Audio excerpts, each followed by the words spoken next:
I wanna share something with you.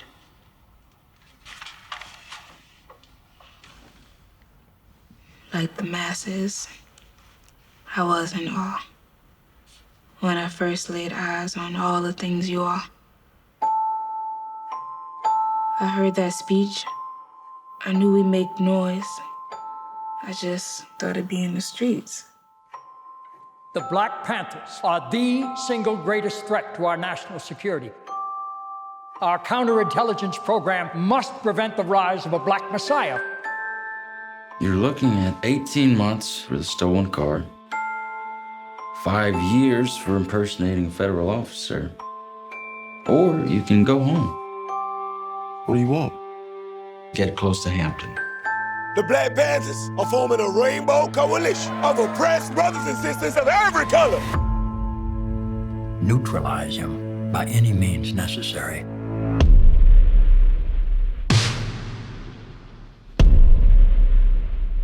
America's on fire right now. And until that fire is extinguished, nothing else means a damn thing. Imagine what we could accomplish together. We can heal this whole city. You ain't tell me it was gonna be like this. These ain't no terrorists. We got a rat, man. Does anybody else know about me? No one knows your identity. Are you sure? We educate, we nurture, we feed, and we lobby. Perhaps we're here for more than just war with these bodies. We scream, and we shout, and we live by this anthem. But it's power to the people really worth their ransom. When I dedicated my life to people, I dedicated my life. You get to go out there and talk about dying a revolutionary death because you don't have another person growing inside your body.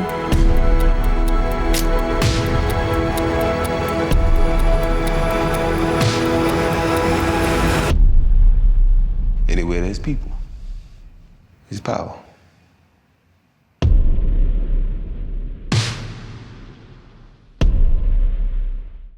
Hello and welcome to this BFI at Home event. My name is Amon Warmann and I'm a contributor to NME.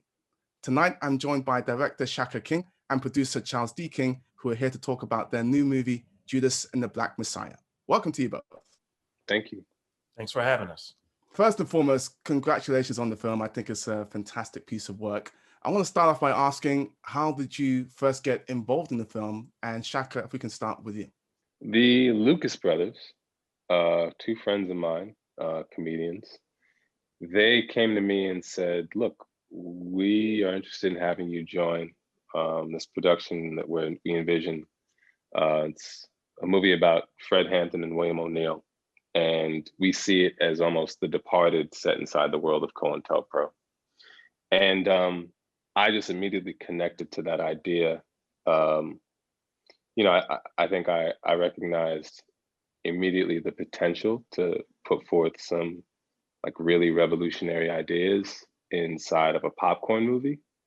And I think I also recognized that, quite frankly, even though I didn't have any experience in the studio side of, the industry. I had, taken the film to Sundance in 2013 and been directing TV. And so I had a sense of the marketplace. And I recognized that couching that story and a lot of these ideas in undercover crime drama, couching it in genre was really the sole way that we would get this through. And Charles? And then so I got involved 3 weeks after the global launch and success of Black Panther. Ryan Coogler, who Shaka and I have long friendship and relationship with. I worked with him in a prior life before I launched Macro. I was one of the agents that worked with him. And he called and said, I know what I want to do after this, after success of this movie. I want to spend the next year building my production company. And there's a film about Fred Hampton, a script that Shaka King co-wrote with Will Burson that we read and we love, and we'd love to produce it. And I'd like to see if Macro would be interested in joining and being a part of our team alongside of us. And so then I read the script at that point, and Shaka and I also had gotten to know each other through an organization that Shaka, Ryan, and I are part of, a group called Blackout for Human Rights, which is a group of activists and artists and just community allies who are really shining a light on issues around police brutality and mass incarceration and other kind of injustice within our communities. And so being people that care about community, but are also artists and executives in the industry, we already had a great relationship. And I was already a huge fan of his work as a filmmaker, from Newlyweds and their first movie hits Newlyweds and Fruitvale Station were at Sundance around the same year. And so there was already a camaraderie, and Macro then jumped on board, and we were honored to be a part of this great movie that Shaka and Ryan were putting together. And, after I watched the movie, I went online to find footage of the real Fred Hampton, and that made Daniel Kaluuya's performance even more impressive to me. Shaka, what was it like going through all Fred's speeches when you were researching, and how quickly did Daniel Kaluuya's name come to your mind as you were developing the movie? It was a joy. It was really, as much as, I was attracted to the Lucas brothers idea, we sat on that idea for a year. We didn't do anything with it. And I can't remember why. I've tried to rack my brain as to why. I think we just kind of got busy. But I remember what really reinvigorated me was reading Fred's words. That was the first time I'd read his words, and just the opportunity to get not just these ideas out here, because the ideas are incredibly revolutionary, but it's the way that he phrased things. He had tremendous gifts, that are widely known as an orator, but he was also an incredible wordsmith, and it's something his son has too. Charles, you think of all the sayings and just expressions that Chairman, the way that his ability to take a sort of complex idea and make it incredibly accessible in very plain, witty, clever language. I think it's no surprise that I come from a background in comedy. Will comes from a background in comedy, and the Lucas brothers come from a background in comedy. Just because there was just a cleverness to the way that Chairman Fred used to phrase things. And so that was a big draw for me. And hearing Daniel, because we're talking just about reading the word, but then when you see Fred Hampton deliver these speeches, you see just the power behind his voice and his delivery. Dale and I would talk about how Fred was really emceeing pre the existence of hip hop. And we talked about that. Dale and I talked about that quite extensively in the year leading up to the shoot, and we were just kind of, trying some ideas out. So to see Daniel embody that, that incredible power was captivating, quite frankly. The same way that you as a viewer are captivated by his performance watching this film, we were in the same space in the making of this film.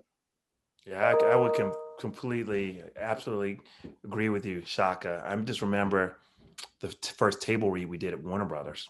And it was unbelievable. I don't think we were expecting anything like that. He was already there. And this was weeks before, we started shooting. And there were days when we were on set and he was performing where it literally felt like we were not making a movie, particularly the I Am a Revolution scene in the church, and the drummers were going, and it was literally like we were in another place in time. I literally had goosebumps. It was just absolutely incredible what he was channeling, he was channeling Chairman Fred through his body. It was amazing. Let me tell you how good that table read was. Because I forgot about that. Yeah. We were short budget wise. Mm-hmm. We didn't have, and we were asking the studio to give us a little something, Yeah. And so this table read was part of showing them how powerful this movie could be. And remember, Charles, I was like, I tend not to like table reads, and I've never found them useful, but obviously There's a reason why you have producers who know more than you, to work with. Charles and I were like, we doing this table read. You know what I mean? And I remember going there and, every actor doing a great job, but Daniel was in a play. Everyone else was in a table read, but Daniel was in a play in the sense that Daniel was, how many people ever, like 25 maybe? Yeah. Daniel's projecting as if there are 300 people in the room. Standing up, yes. And we came out of that meeting and they were like, yeah, we'll give you that money. Yeah. they were proactive in offering it up. It was amazing. Is that filmed anywhere? Is that going to be in like the deleted scenes on the Blu-ray or something? I need to see that. I don't think we filmed it, right? I don't think we filmed it. I don't think so. I don't think we filmed it. Oh, I wish we had. It just sounds so amazing. Charles, I think any movie that deals with a past icon has to figure out the balance between historical accuracy and dramatic license. How tricky was it to find the sweet spot with this movie?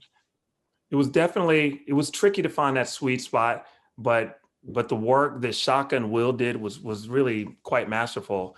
We had several drafts of it because Shaka is an encyclopedia of knowledge when it comes to the Panther Party, and Chairman Fred Hampton had read every book, watched every speech. And so we had exhaustive 5, 9-hour, all weekend long development meetings with Ryan, Zinzi, Sev, the whole proximity team, as well as all of my colleagues on my team at Macro, where we worked together. And, they really went through several drafts of really finding that balance between, making sure that this was contemporary cinematic story, while also maintaining like the essence and the kind of historical accuracy and context. But the real balance, and that was where having Chairman Fred Hampton and Mother Akua as our consultants on this film, and the work that we did, frankly, I don't know how Shaka did this. We had Chairman Fred Hampton sitting there next to us at Video Village for 41 days, and the back and forth, and it was a big role that Ryan, Sev, and myself, the producer unit, really between Shaka and Chairman Fred and Mother Akua, and making sure that yes, we understand that wasn't historically accurate, but we're telling this story. But then there were things that they would tell us of like it wouldn't be done this way, or this is how they would stand when they're at attention. And this is how they would show discipline or members of the party. And those kinds of things were invaluable, I would imagine, for us. I would take it. Because, like what's crazy about, I've never done this before, right? Like I've never made a movie and had to talk about it really to a bunch of people. So I realized that when you're going through things, you go through so many steps in making something. A lot of times you forget how you got there. And it isn't until you have to answer these questions and you rely upon, other people's memory who went through it with you that you realize things. And I realized something that blew my mind, that the reason why in this movie you really don't see, and for some people they think this is a script flaw, but I actually think it works in a lot of ways. This movie is not about two people who had a friendship. Like you see the title Judas and the Black Messiah, and you think that William O'Neill and Fred are going to be these two friends, and one friend betrays the other. And that was our early drafts before we met. Chairman Fred Hampton Jr. reflected that, because we were under the impression, what's been told historically is that William O'Neill was Fred Hampton's bodyguard. And we found out that was not true. William O'Neill was a security captain, but he was not Fred Hampton's bodyguard. In fact, Fred Hampton wouldn't allow William O'Neill to get that close to him. It's kind of remarkable that he was able to drug him the way that he was, And so Chairman Fred Hampton was adamant early on, like, you can't have these two people be friends. You can't have them alone in a room together, alone. And it was like, whoa, okay, so how do we make this remix? How do we make this movie? And I'm glad that he insisted upon that, because I think in a lot of ways it makes the movie stronger, because I think you're still able to see a connection between these individuals, but it's truer to the historical record in that William O'Neill isn't someone who ends up getting politicized. right? Which I think was the direction that we would have gone with a more traditional format. It would have been like, oh man, I really believe in what the Panthers are doing, but also I'm torn with this. He was never a true believer. He gets close. And that was like, I mean, to thread that needle in concert with conversations with Chairman Fred Hampton Jr., for him to even allow us to thread that needle, it was a tough sell. I guess, like, we're talking about the balance between historical accuracy and dramatic license. Shaka, I think there's also a balance between how much of this is going to be first story and how much of this is going to be your nil story. And I'm guessing that's not something you can measure by screen time so much as how it feels when you're watching it and editing it in the moment. How challenging was it to get that right? Incredibly hard, and Charles will attest to this. Like, we didn't find that balance until very late in the editing process. And, one of the things we did that was clutch was, I think COVID affected this post-process in a lot of ways, right? Like, traditionally, Ryan, Zinzi, Charles, Sev, they would have been in an editing bay with us for 3 weeks. And they weren't able to do that. And because we're all working from home, it wasn't a situation where they could even do that remotely, for 3 weeks. It was just here and there when someone can pop it in, addressing this one thing. So it was tricky. And one of the ways it was tricky was usually when you have cuts, you have a bunch of test screenings. You have people in the room, you see how it plays, you have discussions, you show it to filmmakers, you show it to people you trust, friends. And we didn't have as many of those as we would have traditionally had. And I've heard other filmmakers who are making movies around, and during the pandemic talk about the challenges of that. We were fortunate that we had one that was really, really key in sort of addressing this imbalance, because it was an early cut. It was an early cut, and it skewed a lot more heavily towards O'Neill, and we didn't have as much Fred in there. And there were maybe 12 filmmakers on the call, and it was a nice array of folks who had no knowledge of this history whatsoever, and really specifically, 2 people who had very intimate knowledge.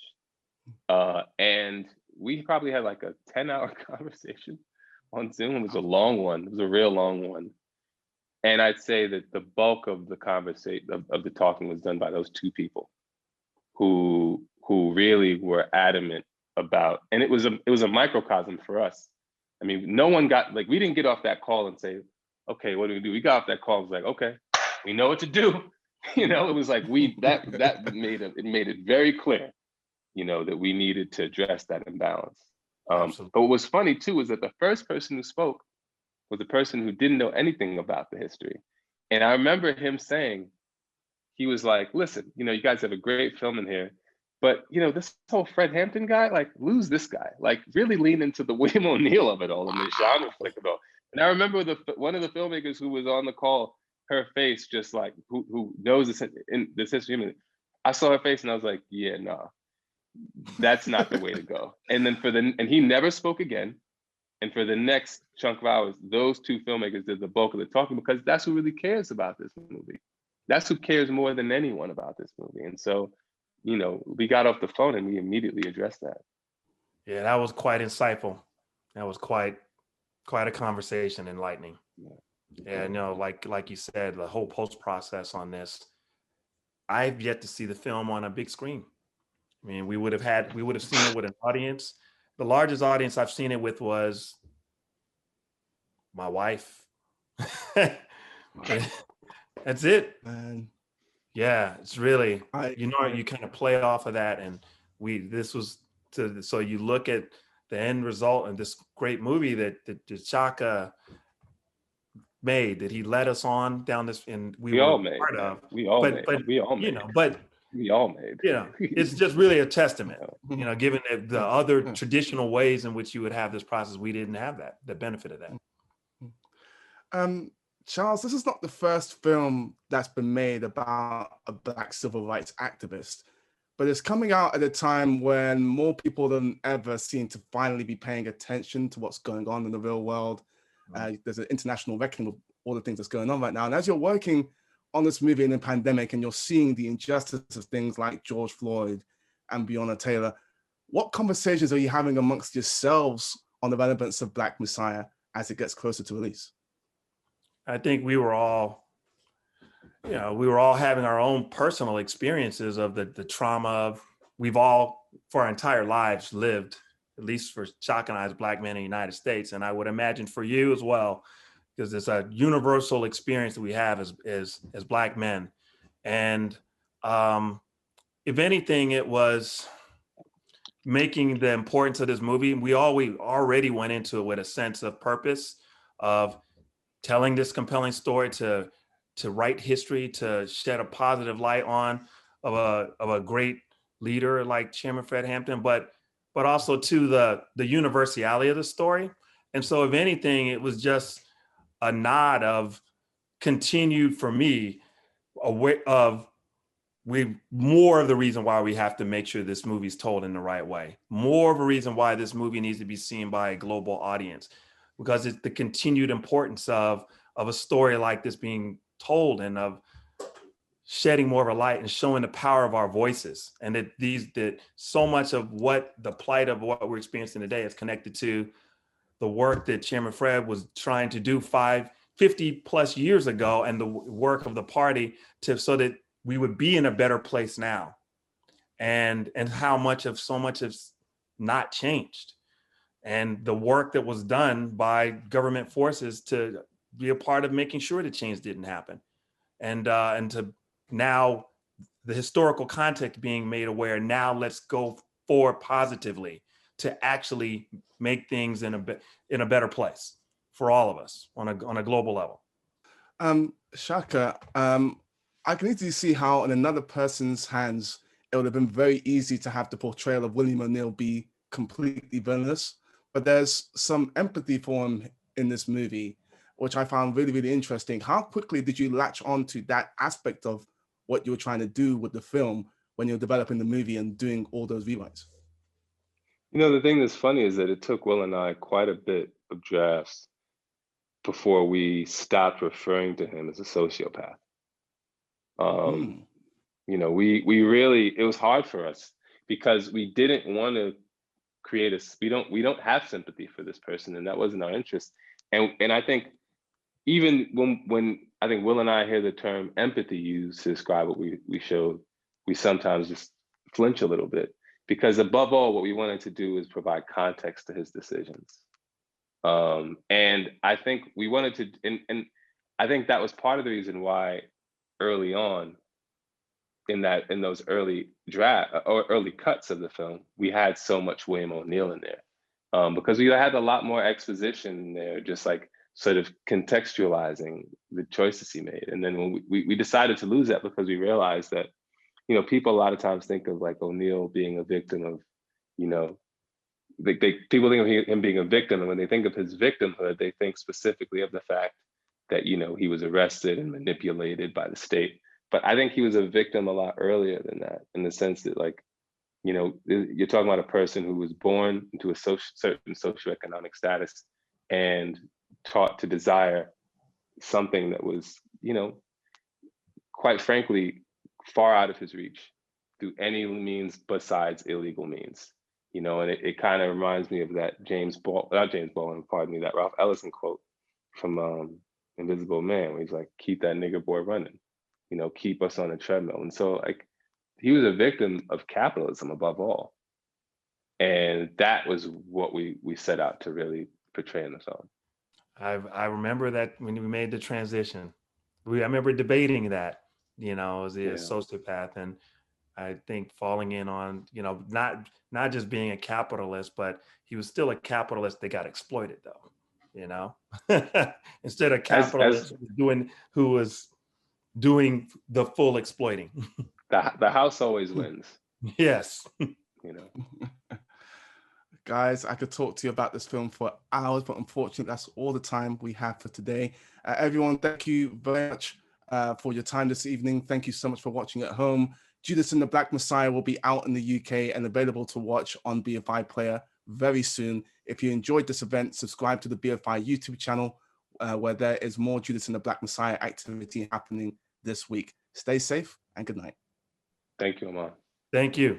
Thank you, Amon.